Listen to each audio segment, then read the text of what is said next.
Right now, an invisible barrier surrounds you. It is absolute, unbreakable, and terrifyingly precise.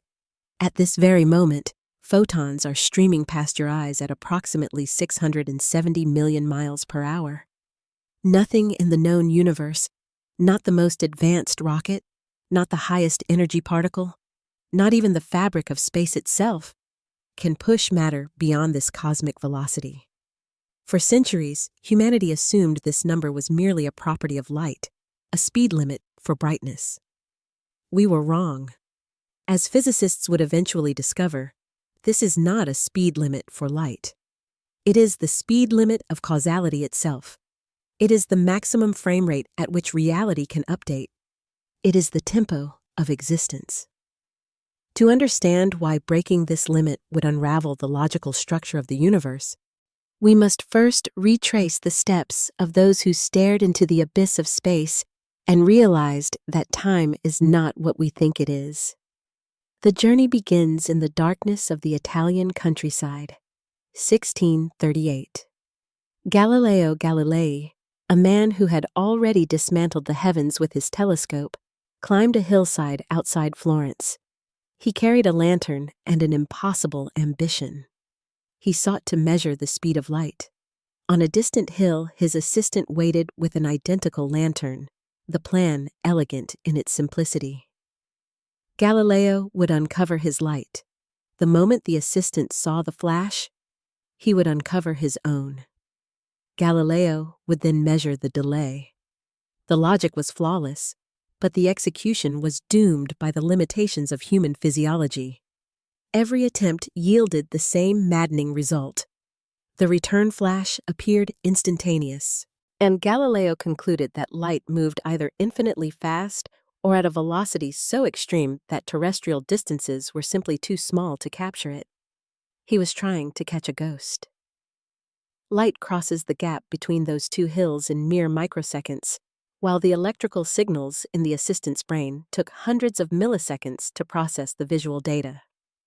The signal drowned in the noise of biology. To measure the speed of reality, humanity needed a laboratory vastly larger than the Earth. The solution arrived from the cold vacuum of the solar system. In 1672, a Danish astronomer named Ole Rømer was working at the Paris Observatory, tasked with a routine study of Jupiter's moon, Io. Io acts as a cosmic clockwork mechanism, disappearing behind Jupiter's shadow with predictable regularity. But Rømer noticed a disturbing pattern. The clock was drifting. When Earth swung closer to Jupiter in its orbit, Io's eclipses happened ahead of schedule. When Earth swung away to the far side of the Sun, the eclipses arrived late. The discrepancy accumulated to roughly 22 minutes. Rømer realized the eclipses were not changing. The news of the eclipses was simply taking longer to arrive. He had discovered that looking out into the universe is equivalent to looking backward in time. When we gaze at the sun, we see it as it was 8 minutes ago. When we look at Io, we see a ghost of the past. Rømer's calculation, though roughly 26% off by modern standards due to imperfect data on Earth's orbital diameter, proved a shattering truth. Light has a finite speed. The universe operates with a built-in lag. Most by the late 19th century, this speed was pinned down with agonizing precision, 299,792 kilometers per second. Yet, a phantom haunted the equations of physics. Scientists believed that light, being a wave, required a medium to travel through, just as sound requires air and ocean swells require water. They called this hypothetical substance the luminiferous ether. It had to be a material of contradictory horrors, rigid enough to propagate waves at blistering speeds, yet so ghostly that planets could drift through it without resistance. If the ether existed, the Earth should be plowing through it as it orbited the Sun, creating an ether wind. In 1887, Albert Michelson and Edward Morley built the most sensitive device in history to detect this wind. They split a beam of light, sent it down perpendicular paths, and recombined it, looking for the interference patterns that would prove the Earth's motion through the ether. They found nothing. Absolutely nothing. The speed of light remained identical in every direction, regardless of the Earth's motion. The silence of their interferometer was deafening. It implied that the fundamental medium of the universe did not exist. Physics was in crisis. Enter a 26-year-old patent clerk in Bern, Switzerland. While the giants of academia tried to patch the holes in the ether theory, Albert Einstein asked a question that had haunted him since adolescence. What would happen if you chased a beam of light? If you could fly at light speed alongside a photon, would it appear frozen in space? Maxwell's equations, the bedrock of electromagnetism, said no. A stationary electromagnetic wave is a physical impossibility. In 1905, Einstein published a paper that dissolved the paradox by destroying our intuition. He proposed that the speed of light is constant for all observers, regardless of their motion. This sounds trivial, but it requires the total collapse of absolute space and absolute time. Imagine you are standing still, and a beam of light passes you at roughly 300,000 kilometers per second. Now, imagine a friend flying towards that beam at half the speed of light. Common sense dictates they should measure the approaching light at a combined velocity. Einstein said, "No, your friend measures the light at exactly 300,000 kilometers per second. You measure it at 300,000 kilometers per second. The speed creates a paradox that mathematics must resolve. To keep the speed of light constant, the universe must warp the measuring stick and the clock. This is the birth of special relativity." Einstein revealed that space and time are not rigid stages upon which the drama of the universe plays out. They are flexible, dynamic actors. As you accelerate, space compresses in the direction of motion and time slows down. This is not a mechanical illusion or a trick of the eye. It is the physical warping of reality. Consider the phenomenon of time dilation. A moving clock ticks slower than a stationary one. At everyday speeds, this effect is negligible. A fraction of a nanosecond lost on a transatlantic flight. But as you approach the cosmic limit, the effect becomes exponential. At 90% of the speed of light, then a year on a spaceship is roughly 5 months on Earth. At 99.9%, a century passes on Earth while the traveler ages only 4.5 years. The faster you move through space, the slower you move through time. The two are inextricably linked, components of a single four-dimensional fabric called space-time. This leads to the most famous equation in history, E equals mc squared. Often cited as the recipe for the atomic bomb, its true meaning is far more profound. It states that mass is simply concentrated energy. The conversion factor is the speed of light squared. Because this number is enormous, 90 quadrillion in metric units, a tiny amount of mass represents a cataclysmic amount of energy. But why is the speed of light the conversion factor? Because c is not just a velocity. It is the exchange rate between space and time.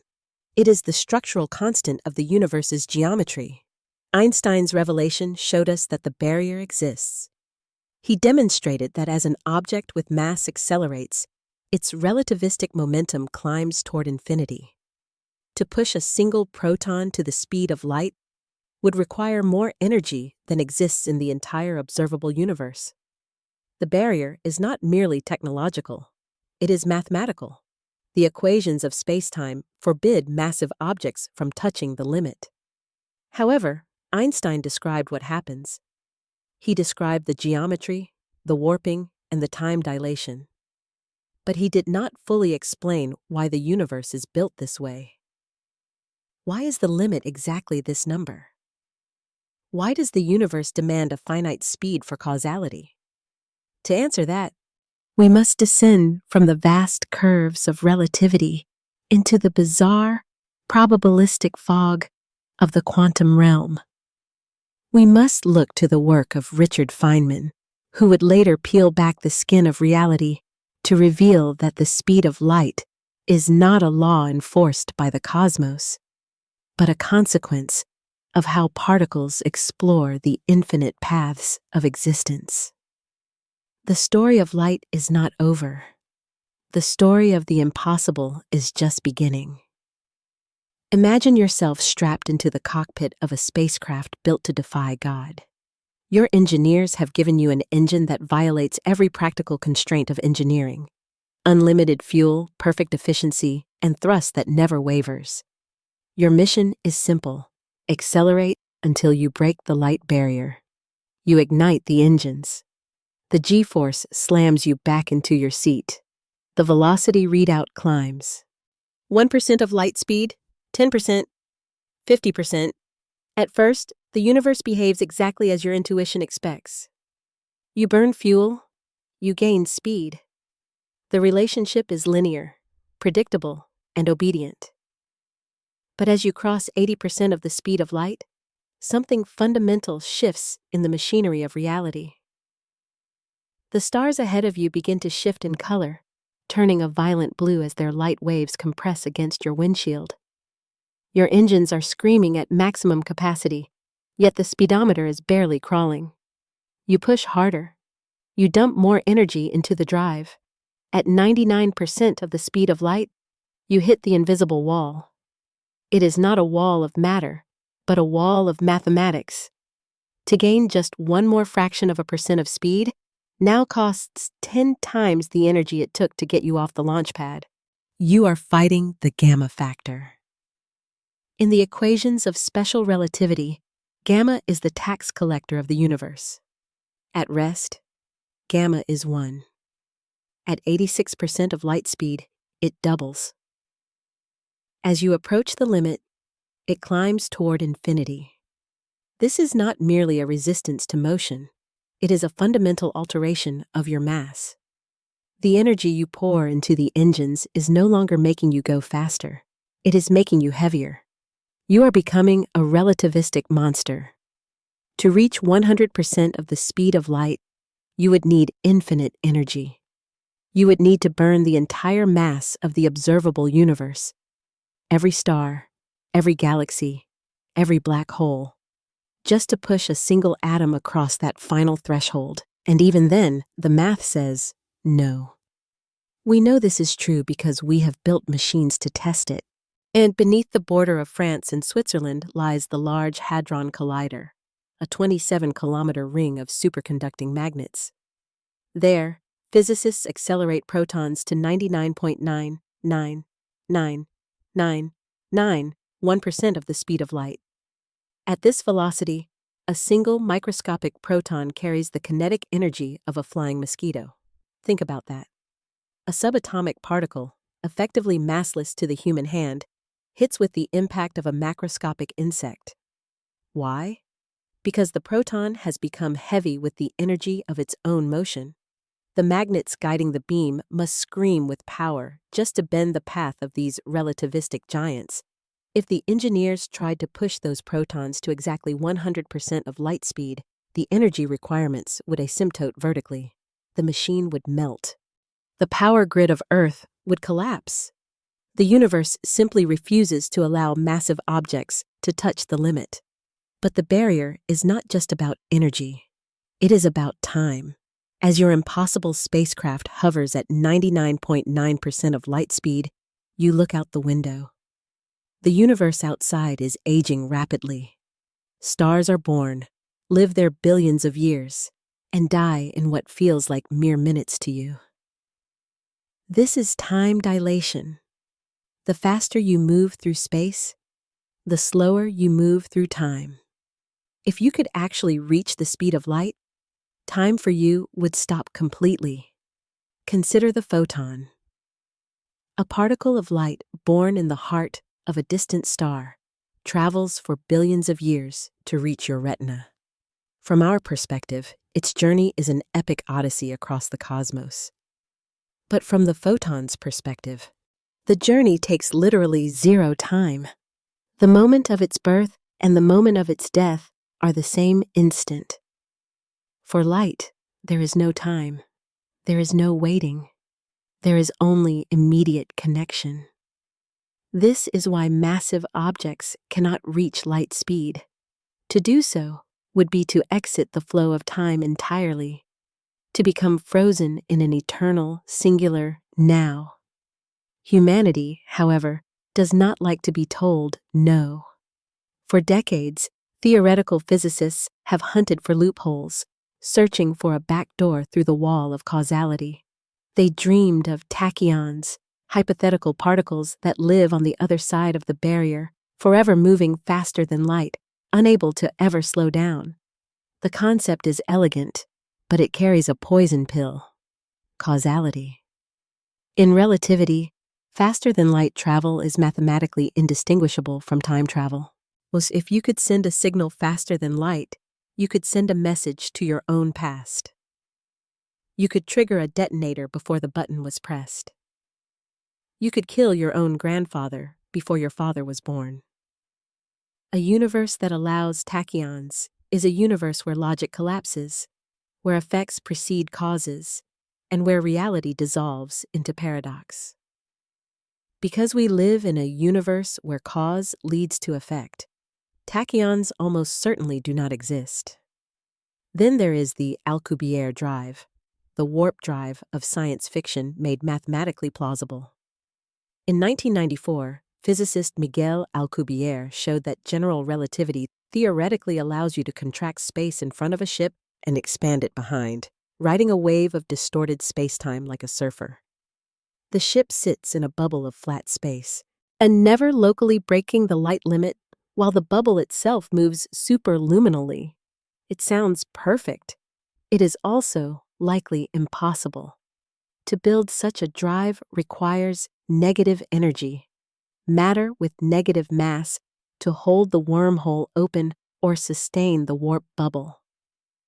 We have never observed such matter in sufficient quantities.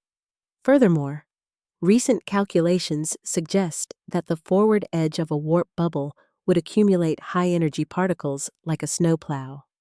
Upon arrival at your destination, when you turn off the drive, that accumulated radiation would be released in a blast that would sterilize the entire star system you came to visit. The universe, it seems, has booby-trapped the loopholes.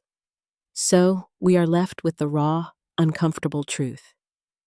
The speed of light is 299,792 kilometers per second. It is a wall we cannot climb, a code we cannot crack. But why? Einstein's relativity explains how the speed limit works. Through the geometry of spacetime, the interplay of mass and energy, and the dilation of time. But it stops short of the deepest question. It does not explain why the limit exists at all. Why is reality constructed this way? Why does the universe care how fast we go? To answer this, we must leave the smooth, curving geometry of Einstein behind and descend into the jagged, chaotic world of the quantum. We need a new guide. We need Richard Feynman. In the mid-20th century, Feynman looked at the universe and saw something no one else did. While others saw particles following precise trajectories like marbles rolling down a hill, Feynman saw a blur of infinite possibilities. He realized that when a particle moves from point A to point B, it does not take a single path. It takes every possible path. It goes in a straight line. It loops to the moon and back. It spirals around the galaxy. It travels backward in time. It travels forward. It explores the entire infinite library of potential histories simultaneously. This idea, known as the sum over histories, or the path integral formulation, sounds like madness. But it is the most precise description of reality humans have ever devised. And hidden within this chaotic storm of infinite paths lies the secret of the speed of light. Feynman discovered that the speed limit is not a policeman stopping you on the highway. It is a statistical miracle emerging from the quantum fog. The barrier exists because of how these infinite paths interfere with one another. The universe is not preventing you from going faster than light. The universe is canceling out the existence of any path that tries to do so. The speed of light is the speed of causality because it is the only speed at which the quantum math holds together. As we stand on the precipice of this realization, we begin to see that the speed of light is not a number. It is a mechanism. It is the checksum of reality. And to understand how Feynman cracked this code, we must dive into the strange world of virtual particles, quantum phases, and the terrifying realization that the only reason you exist right now is because the universe is constantly deleting the versions of you that moved too fast. The speed limit is not a wall, and it is the silence where the impossible cancels itself out. Let us enter the quantum realm, where the true nature of the barrier waits to be revealed. Richard Feynman once famously remarked that if you think you understand quantum mechanics, you do not understand quantum mechanics. He was not being coy. He was pointing toward a terrifying reality that lies beneath the comfortable surface of our world. To understand why you cannot move faster than light, we must abandon the intuition of our daily lives and look at how the universe decides what is real. In the classical world, the world of baseballs, planets, and rockets, an object traveling from point A to point B follows a single, logical path determined by forces like gravity and momentum. If you throw a stone, it arcs through the air. It does not visit the moon on its way to the ground. It does not loop backward in time. It follows the path of least resistance, a trajectory defined by the laws of motion. But Feynman showed us that an electron is different. When a subatomic particle moves through spacetime, it does not choose a single trajectory. It chooses all of them. It travels in a straight line. It zigzags. It loops to the edge of the galaxy and returns. It travels backward in time. It travels forward. It explores the entire infinite library of potential histories simultaneously. This is the path integral formulation, the sum over histories, and it is the bedrock of modern physics. This sounds like a hallucination, but it is the mathematical machinery that holds reality together. Each of these infinite paths contributes a number called a probability amplitude to the final result. You can visualize these amplitudes as tiny clocks, each with a single hand spinning around. The direction the hand points depends on a quantity called the action, which is derived from the energy and time of the journey. To find out where the electron actually ends up, you must add all these clocks together. Here is where the speed of light emerges from the shadows. For paths where the particle moves slower than light, the paths that make sense to us, the clocks spin in rough synchronization. Their hands point in similar directions. When you add them up, they reinforce each other. This is called constructive interference. It is the reason we see particles moving in straight lines at logical speeds. The universe shouts yes to these paths, allowing them to manifest in our observable reality. But consider the paths that break the speed limit. For a trajectory where a particle attempts to move faster than light, the mathematics of the action undergoes a violent transformation. The phase of the amplitude, the spinning hand of the clock, begins to rotate with catastrophic speed.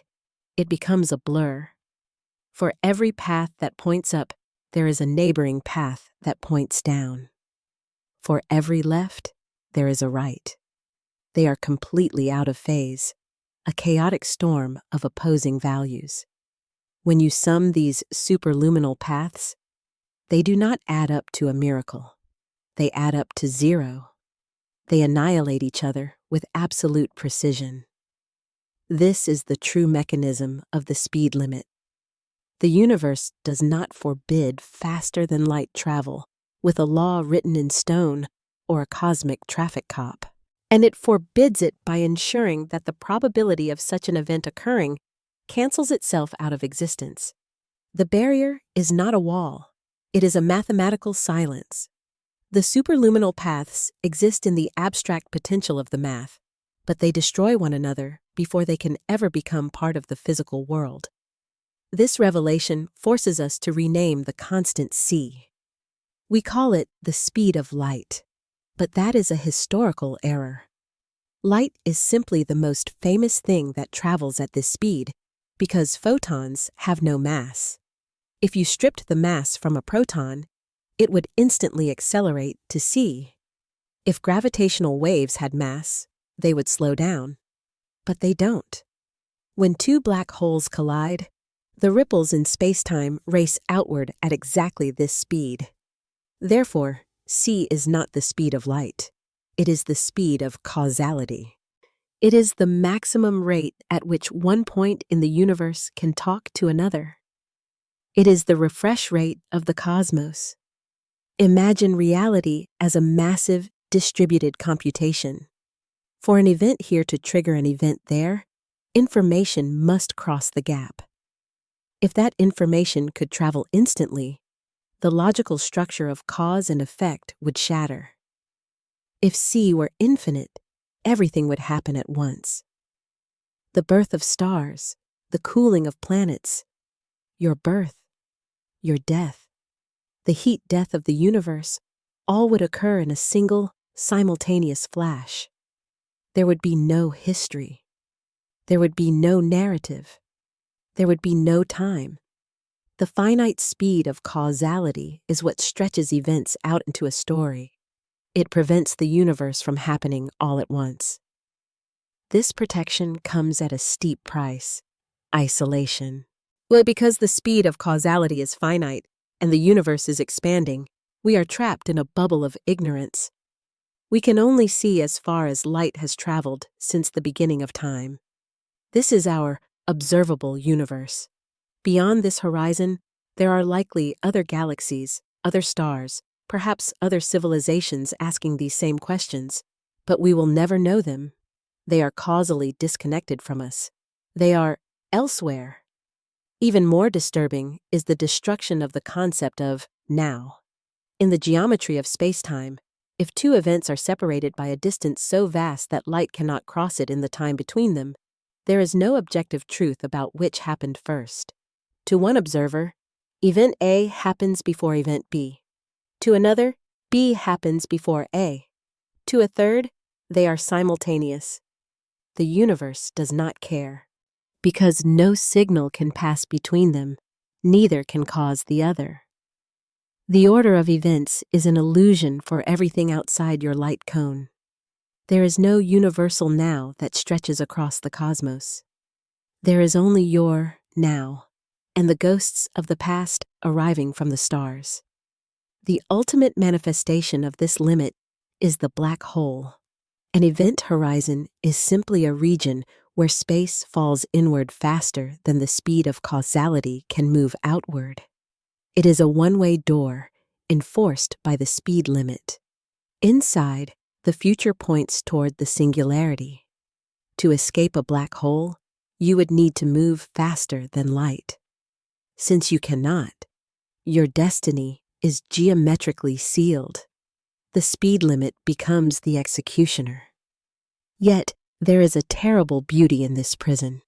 The constraints of relativity are what make structure possible. Without this limit, the delicate dance of forces that binds atoms together would fail.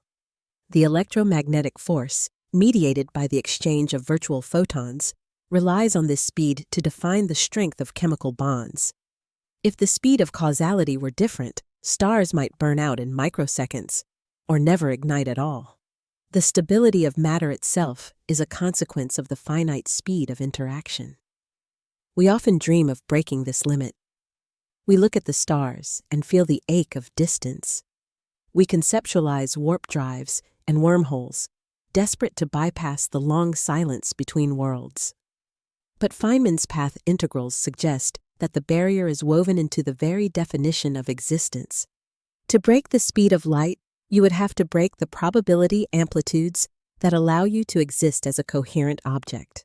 what you would have to unravel the sum of histories that defines you. So, the next time you look up at the night sky, do not see the darkness as empty space. See it as a vast, causal web. Every photon hitting your eye is a messenger that has traveled the maximum speed the universe allows, carrying news of the past. You are looking at a history book written in light. The speed of light is 299,792 kilometers per second. It is the speed of gravity. It is the speed of the gluon. It is the speed of the future becoming the past. It is the speed of reality updating itself, one frame at a time, protecting the logical sequence of events that allows you to think, to breathe, and to wonder. We are prisoners of causality, yes. But it is this prison that keeps the universe from dissolving into chaos. The limit is not a flaw, it is the foundation. And until the end of time, the equation remains the same. Nothing catches the light.